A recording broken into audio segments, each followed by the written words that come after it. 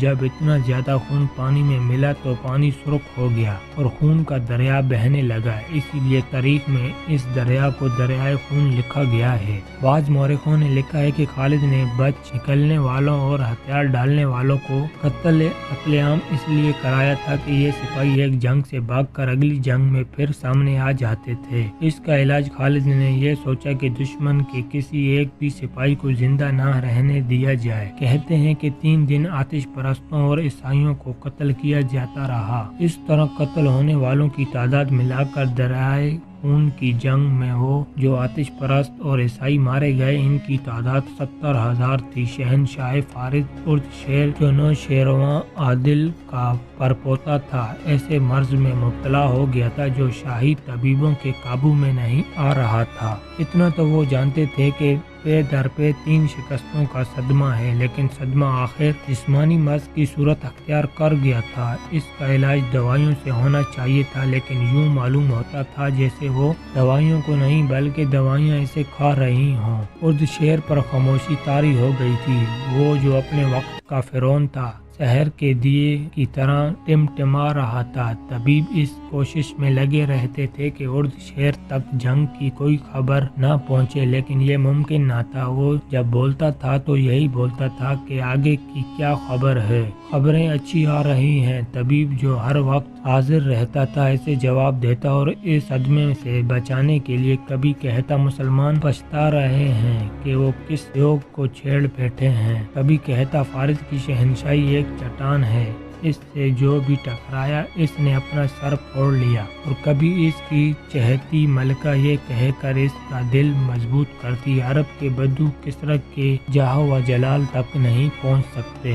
ان تسلیوں اور ان حوصلہ افزائیاں الفاظ کا کسرا اردشیر پر دوائیوں کی طرح الٹا ہی اثر ہو رہا تھا۔ اس کی خاموشی نہ ٹوٹ سکی اور اس کے چہرے پر اداسیوں کی پرچھائیاں کم ہونے کے بجائے گہری ہوتی گئیں۔ اس کی من پسند رقصہ نے اس کے سامنے حسین ناگن کی طرح اپنے جسم کو بہت بل دیے۔ اس نے اپنے جسم نیم آرائیاں کیا، اردشیر کے علیل چہرے پر اپنے عطر بیز ریشم جیسے ملائم بالوں کو سایہ کیا، پھر آرائیاں ہو کر رقصی اداؤں سے کسرا کے روگی وجود کو سہلانے کے جتن کیے، مگر ایسے لگتا تھا جیسے مورنی جنگل میں ناچ رہی ہو اور ناچ کا طلسم جنگل کی ہواؤں میں اڑتا جا رہا ہو۔ اس کی پسندیدہ مغنیہ جو اردشیر کو محصور کر لیا کرتی تھی، اس کا سحر بھی رائگاں گیا۔ یہ رقصہ اور مغنیہ فارس کے حسن کے شاہکار تھے۔ فارس کا حسن تو کسرا کے حرم میں پھولوں کی طرح کھلا ہوتا تھا، ان پھولوں میں اد کھلی کلیاں بھی تھیں۔ اردشیر ان کے مخملی جسموں کی بوبا سے بدہوش رہا کرتا تھا، مگر اب ایک ایک کو اس کی تنہائی کا ساتھی بنایا گیا تو اردشیر نے کسی کو بھی قبول نہ کیا۔ اس کے سرد جسم میں نوخیز جوانی کی تپش ذرا سی حرارت بھی پیدا نہ کر سکی۔ بیکار ہے، سب بیکار ہے، ملکہ نے باہر آ کر اس بوڑھے شاہی طبیب سے کہا، جس کے متعلق فارس کے کونے کونے تک مشہور تھا کہ اسے دیکھ کر موت منہ موڑ جاتی ہے۔ ملکہ نے روندی ہوئی آواز میں اسے کہا، کیا آپ کا علم اور تجربہ بھی بیکار ہے؟ کیا یہ محاذ ڈھونگ ہے؟ کیا آپ کسرا کے ہونٹوں پر ہلکی سی مسکراہٹ نہیں لا سکتے؟ کون کہتا ہے آپ موت کا منہ موڑ دیا کرتے ہیں؟ زردشت کی رحمت ہو تجھ پر ملکہ فارس، بوڑھے طبیب نے کہا، نہ کسی کی موت میرے ہاتھ میں ہے، نہ کسی کی زندگی میرے ہاتھ میں ہے۔